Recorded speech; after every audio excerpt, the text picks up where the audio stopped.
Shalom.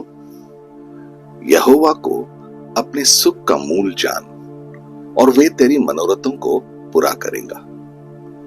मुझे यकीन है कि हम सभी ने अपने भविष्य के लिए योजनाएं बनाई हैं। क्या हम इसे अपने दम पर हासिल कर सकते हैं?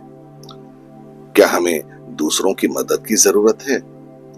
हो सकता है, लेकिन मुझे यकीन है कि दूसरों की मदद मांगने में हमें यह डर रहता है कि वे हमारी योजनाओं को बर्बाद कर सकते हैं।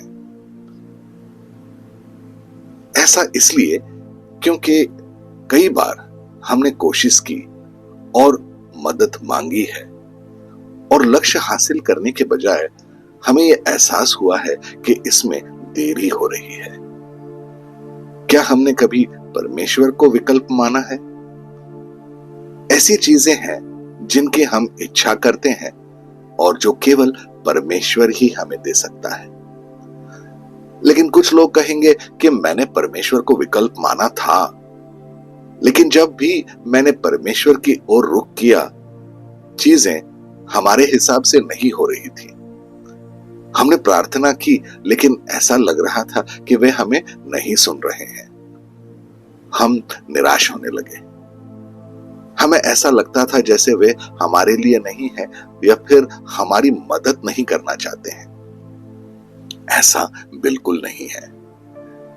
याकूब की पत्री उसका 4 अध्याय उसका 3 पद कहता है, तुम मांगते हो और पाते नहीं, इसलिए कि बुरी इच्छा से मांगते हो, ताकि अपने भोग विलास में उड़ा दो। परमेश्वर हमारी सुनता है और हमारी परवाह करता है। वह हमारे दिल की इच्छाओं को जानता है। जब सही समय आएगा तो वह हमें वह देगा जो हम चाहते हैं। जब चीजें थोड़ी सी भी हाथ से निकल जाती हैं या हमें निकलते हुए नजर आती हैं, तो हम आमतौर पर घबराने लगते हैं। हम तुरंत तनावग्रस्त होने लगते हैं। हम इतने भ्रमित होते हैं कि हमें नहीं पता कि किस पर भरोसा करें। हम नहीं जानते परिस्थिति को कैसे बदला जाए। हमें परमेश्वर पर भरोसा करने की जरूरत है। उनसे हमने विश्वास का वरदान मांगने की आवश्यकता है। हमें डरना नहीं चाहिए।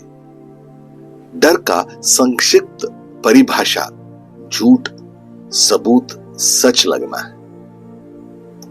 शैतान एक धोखेबाज है और वह हमें परमेश्वर पर भरोसा करने की अनुमति नहीं देगा। हमने परमेश्वर से उस डर को लेने और उसे विश्वास में बदलने के लिए कहना है।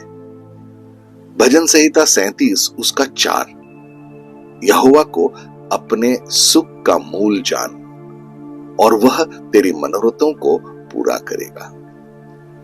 हम परमेश्वर में तभी आनंदित हो सकते हैं जब हम उन पर भरोसा करेंगे, उन पर विश्वास करेंगे। प्रभु में आनंदित होने का अर्थ है उनमें आनंद, खुशी और संतुष्टि पाना।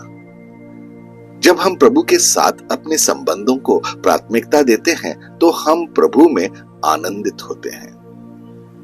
जब हम प्रभु में आनंदित होते हैं तो हम उन्हें महत्व देते हैं, जो अपने वरदानों से भी अधिक है।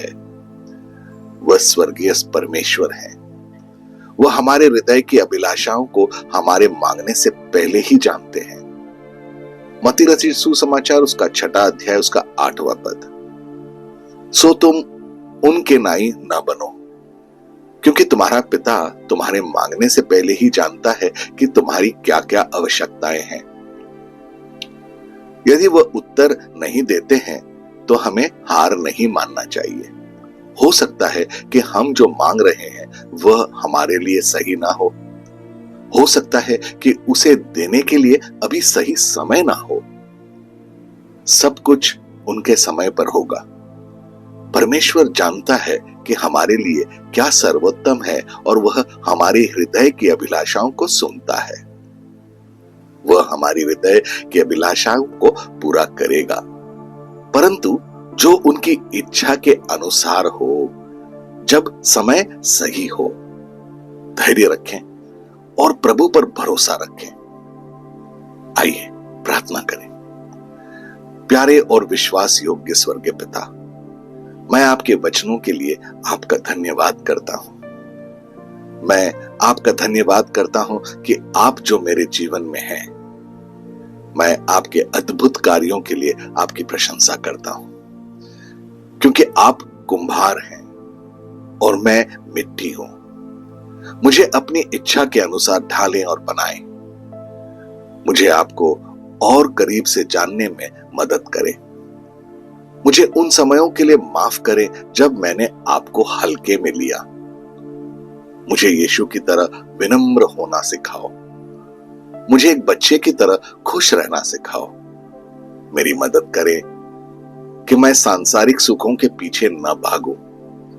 इसके बजाय मुझे आपकी इच्छा पूरी करना सिखाओ। पिता, मैं वास्तव में आप में बहुत आनंदित हूं। मेरी मदद करें कि मैं यह कभी ना भूलूं कि आप स्वामी हैं और मुझे आपकी महिमा के लिए बनाया गया था। मेरी मदद करें कि मैं अपने जीवन के सभी दिनों में आप में आनंदित रहूं। इसलिए नहीं कि आप मुझे आशीर्वाद देते हैं, बल्कि इसलिए कि आप परमेश्वर हैं। मैं ये प्रार्थना नसरत के यीशु मसीह के अद्भुत और अतुल्य नाम में करता हूं। आमीन और आमीन।